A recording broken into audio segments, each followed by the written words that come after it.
Let me tell you something about black liberals. Let me tell you something about Uncle Toms. Let me tell you something about Sambos. Let me tell you something about these coons. Let me tell you something about black liberals. If you ever see a black liberal, this is what you're looking at. In most cases, you're looking at a person who is insecure, who is pathetic, who is an Uncle Tom, coon, butt dancing, porch monkey, Sambo, Aunt Jemima, tacky-headed loser who is so ashamed of who they are. I'm making this video because nothing pisses me off more.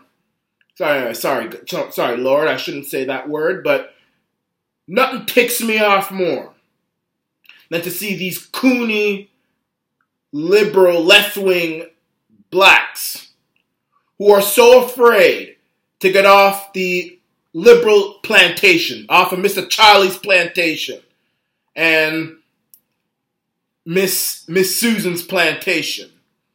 They are so safe on that plantation. These are the same coons who are all too willing to call Bill Clinton, who is as white as snow, the first black president. Mary Angelou with her weave-wearing self. These are insecure human beings. These are people who will say that Barack Hussein Obama, a man who is probably more white than black, who came out of a white mama too, and a dirty white woman at that. Dirty white woman. I'm just saying that. You read about Barack Obama's mama's past. She was a dirty, stinking whore of a woman. She was a whore. Barack Obama's mom was a whore. And you read about it, and they will pretend like he is black's God. And no other race of people would ever accept that, by the way. I mean, you would never see the Japanese jumping up and down about the first Japanese president if it came out of somebody other than a Japanese babe. That ain't gonna happen. But these coons, these Uncle Toms, they are so ashamed, they don't believe, and they hate people like me, the Arana Nation. And I got a few coons, I got a few Sambos in my family, actually. Not that many. They're all kind of the very few that are there, they're dying out, thank God. But these are people, and I'm deliberately sounding, nasty because I don't like these, because these kind of people are people who are ready to attack a beautiful, dark-skinned prince like me. Beautiful, free-thinking, and I'm not even necessarily a conservative. I'm an independent populist. That's what I consider myself. But I'm more in tune with the conservatives because on a whole, conservatives are more about country first, people first, which is what I am. But these few small minorities of coony, buck dancing, handkerchief head Negroes, also known as left-wing black people, are so ready to attack a beautiful, gorgeous, dark prince like me.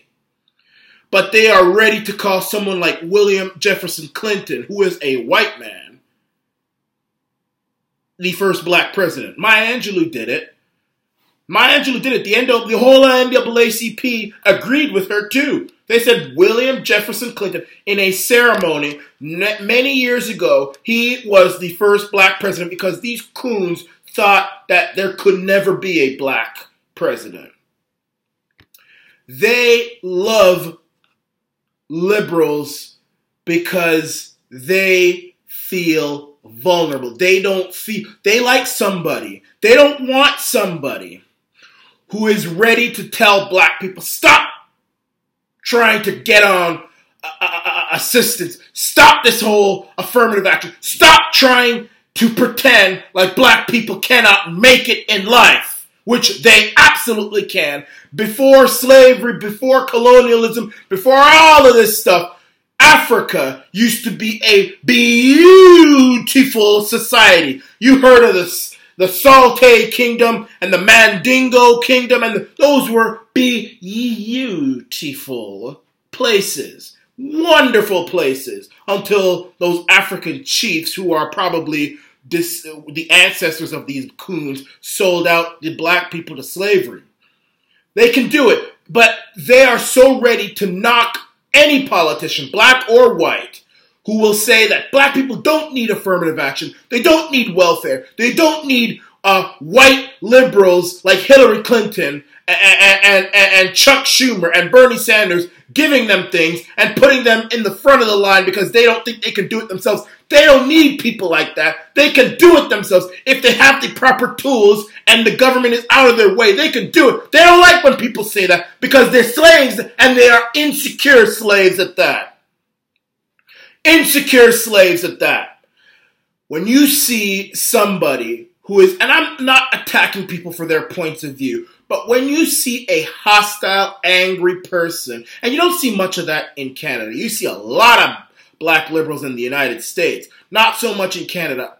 I mean, I walk the streets independently on a daily basis when I'm doing my business, going to school, going to work, whatever, and I get a number of black people, a lot of black people coming up to me, shaking my hand, high-fiving me. Man, Brother Michael, I love what you do. I love your channel. You are the man. You will not believe the amount of black people and minorities who come up to me and say, Michael, we're with you, brother. We love you, brother. Peace out. Peace out. I love you. You will not believe it. I get more of that than white people. In fact, I have a lot of white fans. But I think there are some whites who are probably threatened at this very strong, independent black man who has made such a successful channel. And black men love me in the GTA. But you get a small amount of mostly older blacks who lived, you can't blame them. They lived through Jim Crow. They lived through a lot of racism. And they are bitter, angry people. And they think that as a result of their pain that they went through, they don't feel that blacks are first class. They don't feel that blacks can do the same things that whites can do. They don't feel that blacks can make great nations. They don't feel that blacks can become executives and this and that. They just don't feel it. And even if they do, it has to be with the help and the aid of the good master white liberal. They don't like free-thinking, independent black men who don't think on the liberal plantation like I do. First of all, on my paternal side, my ancestors were never enslaved, so maybe that's partly due. You can't enslave me. You can. I've told you before, you cannot. Thy name, the Arana name, you cannot enslave me. You cannot enslave me. You can't do it. You can't do it. But you'll see these weave-headed, tacky-headed liberal blacks who just cuss me out like dogs in the night. Oh, you are this. You hate yourself. You, brother, sister, I love myself. I'm not trying to brag. I love myself. I enjoy waking up and looking at myself in the mirror. I enjoy what I've accomplished. I love my life. So you don't need to tell me otherwise. But folks, and I'm talking to whites out there so they can understand.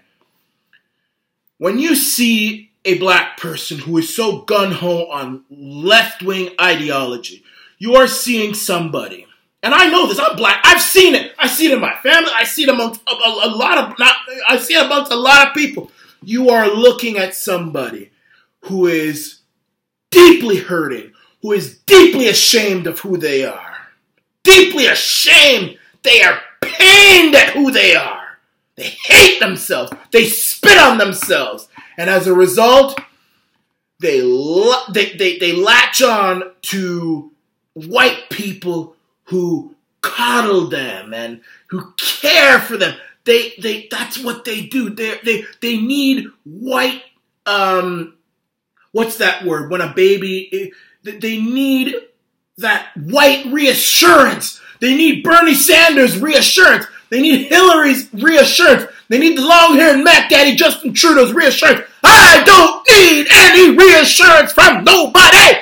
I know I'm great, and I don't get it anyway. I don't get anything. I feel this way on my own merit. I feel this way because I've learned and trained myself to know that I am special. Black liberals don't know that. Just a little education for you guys. It's sad, but it's true. And as for you black liberal trolls out there, the very few of you, most black people love the Iranization. But it's you guys are dying. You guys are becoming a minority. You guys have been exposed as the frauds you are, as the haters you are. Y'all are a dying breed, and it won't be long until each and every one of you are dust in the grave. This is the Iranization. Don't forget to buy an Iranization t-shirt. Thank you.